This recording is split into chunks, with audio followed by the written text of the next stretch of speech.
दोस्तों, आज की कहानी है ये क्या है बहू मेरे लिए केवल दाल और रोटी। दोस्तों, कहानी शुरू करने से पहले अगर आपने हमारे चैनल को सब्सक्राइब नहीं किया है तो सब्सक्राइब कर लीजिए ताकि आपके पास पहुंचे हर नया वीडियो।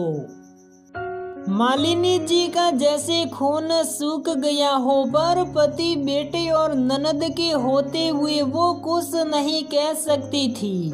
बहू सुविधा अपनी बुआ सास को कह रही थी, ये लीजिए बुआ जी, कैसी लगी ये साड़ी?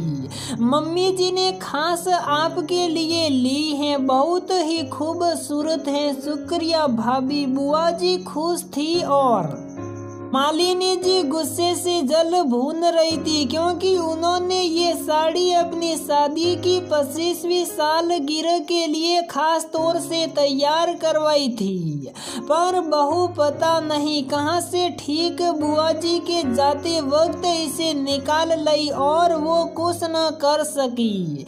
ऐसा पहली बार नहीं हुआ था कि बहू ने अपनी मनमानी की थी। 2 दिन पहले से घर में रिश्तेदार आने लगे थे, तभी से उन्होंने बहू को कुछ न कुछ उनके नियमों के विरुद्ध करते देखा था।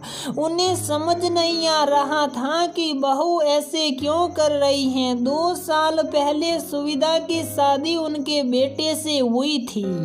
सुविधा ज्यादा पढ़ी लिखी नहीं थी पर बहुत समझदार, गृह कार्यों में निपुण और सबको इज्जत देने वाली। घुंघराले बाल और तीखा नैन नक्श देखते ही मालिनी जी को लगा कि मेरी सहेलियों में सबसे अधिक खूबसूरत बहू मेरी ही है। साथ ही छोटे शहर की होने की वजह से मेरी सारी बात भी मानेगी। सुविधा उनकी आशा के अनुसार ही निकली। घर के सब नियम कानून मानना, सास से पूछे बिना कोई काम न करना, ससुर और ननद की भी सेवा करना, उसने सब अच्छे से निभाया। आज उनके नए मकान का मुहूर्त था। मालिनी जी चाहती थी कि बेटा हमेशा उनके साथ ही रहे, तो संयुक्त परिवार को ध्यान में रखते हुए ही घर बनवाया था। पड़ोसी, दोस्त और दूर के रिश्तेदार तो मुहूर्त वाले दिन ही आने वाले थे और जो 2 दिन पहले यहाँ गए थे वो था बुआ जी का परिवार, सुविधा की इकलौती ननद और मौसी जी, मालिनी जी की छोटी बहन मालिनी जी अपनी बहन से कई सालों बाद मिल रही थी। वो सुविधा की शादी में भी न आ पाई थी, सो अपनी बहन की बहू से मिलने का उत्साह भी था उन्हें। लेकिन बहू के तो कुछ अलग ही अंदाज चल रहे थे। सुबह तैयार होकर जब वो बाहर निकली तो एक अनारकली कुर्ती और किंग पहनी हुई थी। चेहरे पर हल्का मेकअप और एक सुंदर सी केस सजा बनाकर वो बिल्कुल परी लग रही थी।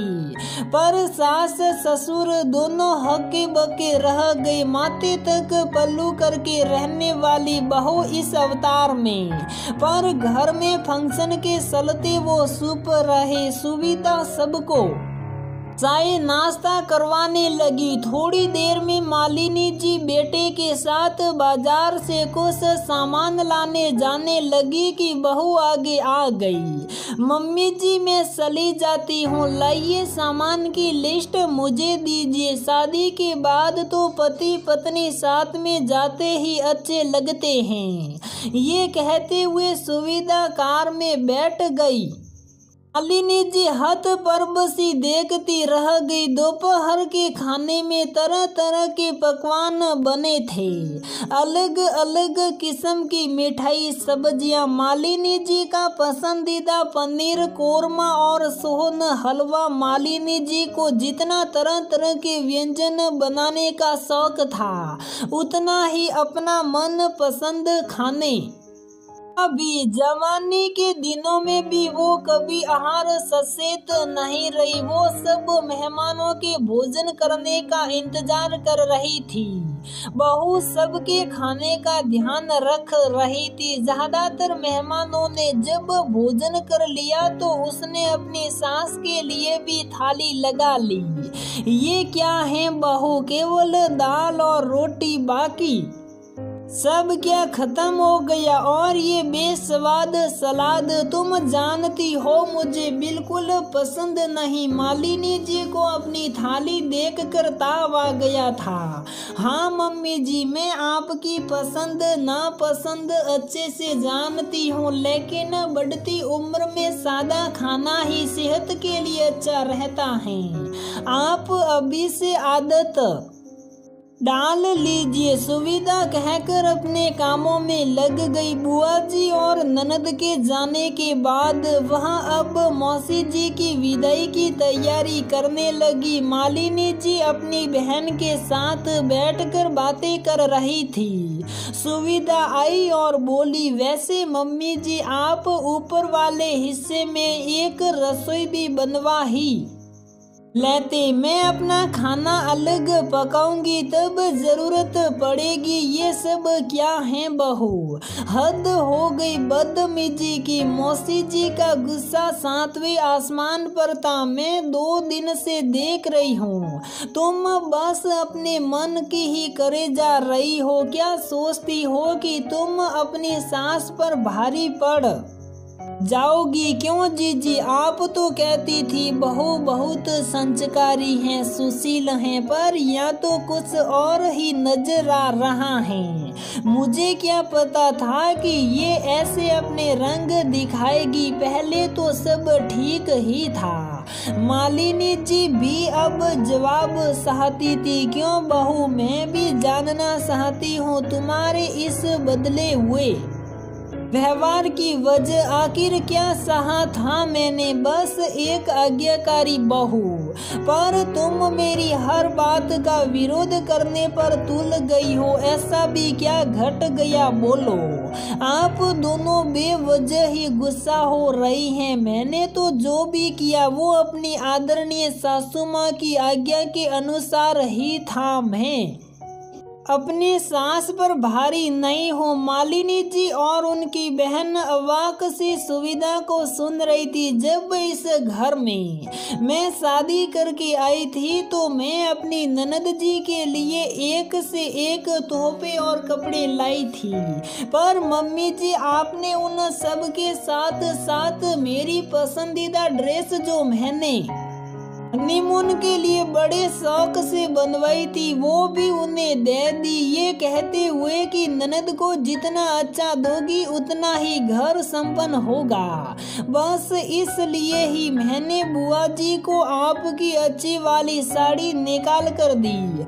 आखिर वो तो इस घर की बड़ी हैं, आपकी ननद हैं। आप ही हमेशा अपनी बेटी से फोन पर भी कहती हैं, बेटा अपने पति को हमेशा अपने साथ रखा कर। और ये क्या पल्लू वल्लू आजकल कोई नहीं करता, इतनी भी अपनी सास की मत सुना कर। तो मैंने भी वही तो किया है, इसमें गलत कहाँ हो गया। हाँ हाँ ठीक है जी जी, कौन सा साड़ी के लिए मरी जा रही हैं? बहुत सी महंगी और सुंदर साड़ियां हैं हमारे मायके से आई हुई, और वो कोई इतनी पुरानी सोच की नहीं है। तुम थोड़ा मॉडर्न रहना चाहती हो तो चलेगा। मौसी जी को कोई जवाब नहीं सूझ रहा था तो यही कहा, लेकिन इस तरह बेमन का खाना परोसना और वो अलग होने की बात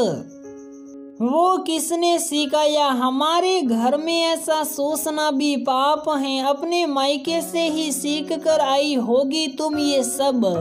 शर्म नहीं आई तुम्हें इतनी बड़ी बात कहते हुए? सुविधा ने गंभीर स्वर में कहा, ये भी मैंने और किसी से नहीं बल्कि अपनी सासू माँ से ही सीखा है। कुछ दिन पहले जब गांव से पापा जी की सासी जी किसी कारणवश यहाँ आई थी। तब मैंने देखा था कैसे मम्मी जी ने उन्हें खिचड़ी परोसी थी और जब पापा जी ने टोका तो मम्मी जी कहने लगी कि इस उम्र में हल्का भोजन ही इनके लिए फायदेमंद रहेगा। वो उदास हो गई थी। मैंने पापा जी को उनसे कहते सुना था, आप बुरा मत मानिए सासी जी, आप तो जानती हैं मालिनी का स्वभाव। उसे हमेशा ही मेरे रिश्तेदारों से समस्या रही है। उसकी जिद के कारण ही मुझे गांव छोड़कर यहाँ आना पड़ा था। कभी कभी ही मिलने के लिए जा पाता था। मेरे माँ और बाबूजी भी मरते दम तक अकेले ही रहे। मैंने तो उनके पास ही रहने का फैसला कर लिया था, चाहे कुछ भी हो। पर उन्होंने मुझे कसम दी कि हमारी वजह से अपनी शादी मत तोड़, तू चला जा शहर, हमें यहाँ कोई दिक्कत नहीं है, सब रिश्तेदार तो हैं यहाँ। मालिनी जी अब बिल्कुल शांत हो गई थी पर सुविधा बोले जा रही थी, क्यों मम्मी जी, आज वही बातें जो आपने अपने जीवन में अपनाई आपको इतनी बुरी लग रही हैं। मेरी माँ ने हमेशा अपने ससुराल वालों के साथ मिलकर रहना सिखाया है। मैंने ये सब सिर्फ इसलिए किया क्योंकि मुझे पापा जी के लिए बहुत बुरा लग रहा था और ये भी लग रहा था जैसे आपके सास ससुर की आत्मा अतृप्त रह गई हो।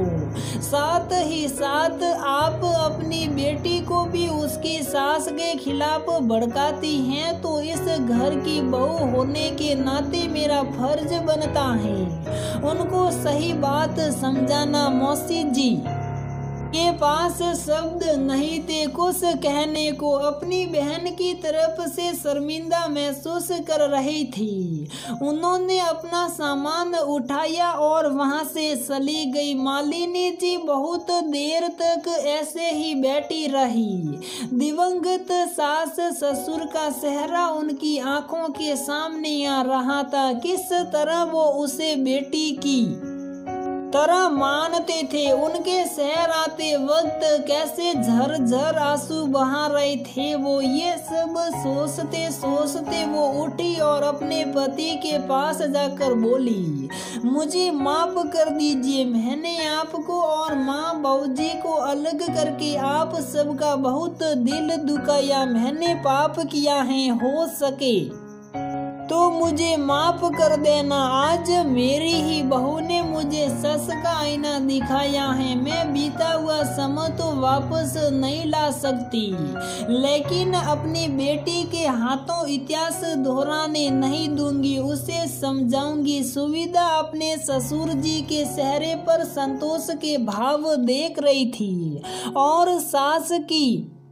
आंखों में पछतावे के आंसू। दोस्तों, हमने कई बार देखा है कि जो सास ने सहा होता है वो अपनी बहू से भी वही निभाना चाहती हैं, पर जो गलतियां उन्होंने की वो कभी नहीं चाहेगी कि उनकी बहू ऐसा करे।